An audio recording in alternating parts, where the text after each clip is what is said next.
So you know what your problem is and you have a plan on how to fix it. But now how do you actually get yourself to follow the plan?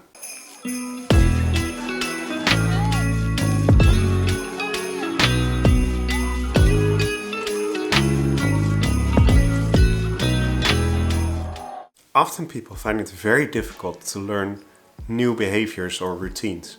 I myself have had a lot of trouble with this in the past. When I had a little bit more weight than I wanted to, I was looking for a way to lose it, and the most obvious way is dieting. So back then I had found a perfect diet. I could never get myself to do like eat this, don't eat that, have this specific meal, but this was just don't have white starchy carbs, basically.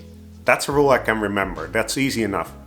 So I set out, okay, I'm going to do this for a month and then see what happens. I will measure myself, I know my weight that I'm at, I know the weight that I want to get to, see what happens. At that point I was very enthusiastic about having found this, and so starting it was really easy. I went into it, I was happy, things were changing, I was gonna be this whole new person at the end. But then, maybe a week in, you kind of lose momentum, you lose this enthusiasm, and I start to feel like, yeah, but I'm kind of missing some of those foods that I used to have. And I'm not really seeing any results anyway, so how do I even know it's working? I mean, I know it's only been a week, but as long as I'm not seeing results, I'm not liking this anymore. I started feeling all this resistance, and at some point I stopped before reaching my goal. This is a recurring pattern for me and for lots of people when trying to change behaviors, especially behaviors they've had for a long time. And what I've found is that you're actually working against yourself in these situations. You have some type of belief that you're often not even conscious of that is keeping you attached to a certain behavior and not wanting to change that behavior. So for example, if a specific food item has been your way to feel better, then maybe your unconscious belief is that if you don't have that food item at that time, you won't feel better at all. Maybe you won't ever feel better again.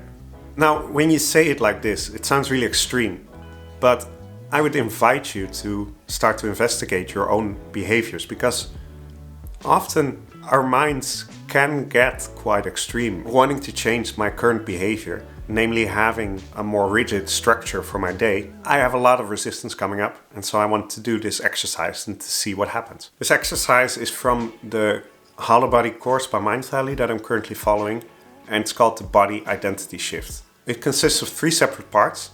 First, you identify what the problem is, and more importantly, what the belief behind it is. So you really go deep on, okay, what is the resistance? What are the fears behind this resistance? Because it is all fear-based. If I won't have this pizza now, then I'm afraid I won't be happy again. That is immediately the belief that is behind it. So pizza means happiness. No, or more importantly, no pizza means no happiness. Looking at this belief, acknowledge that it has served you at some point in your life, because that is how you built it. It had its purpose, but that purpose is probably long gone. And then flip it on its head. What is it actually costing me that I have this belief? And what is it costing the people around me maybe? Step 2 is going back in your life and seeing, okay, where is it likely that this belief originated?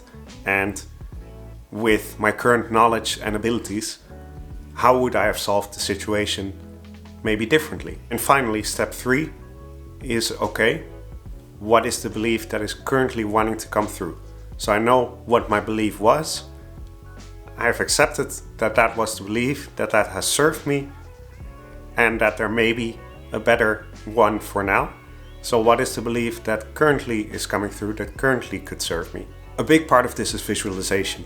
So really try and see yourself as a person who has this belief, whose identity it is to believe, for example, that pizza is not the answer to all sadness in their lives. A person that has the belief that eating something healthy might actually solve this. And one of the big things with visualization and to get it to work is to really not just think, oh yeah, I can see myself like that. No, really try and picture yourself as the person who has that belief, who has that new identity, and then exaggerate it. Exaggeration is important with these things because changing your memories is something that Paul McKenna talks about as well. Memories that are active for you, that are real for you, are often bigger and more colorful, more alive. So if we now want to instill this belief in ourselves, then you have to visualize it on maybe on a screen as big as you can imagine and as colorful as you can imagine. And you need to really feel it. Okay, how would I, if I was a person who had this belief, how would I feel in that moment? How would it look like? How would it sound? Really exaggerating it a lot. It should start to sink in more. Now, as for my scheduling problem, I am going to do this exercise every time resistance comes up during this week, which is going to be a lot. We'll see if it works. Let me know if you have any questions about this exercise, or if you have any questions about changing behaviors or lifestyle. It is a fascinating subject and I'm only scratching the surface here. Anyway, thank you all for watching and see you tomorrow. Bye.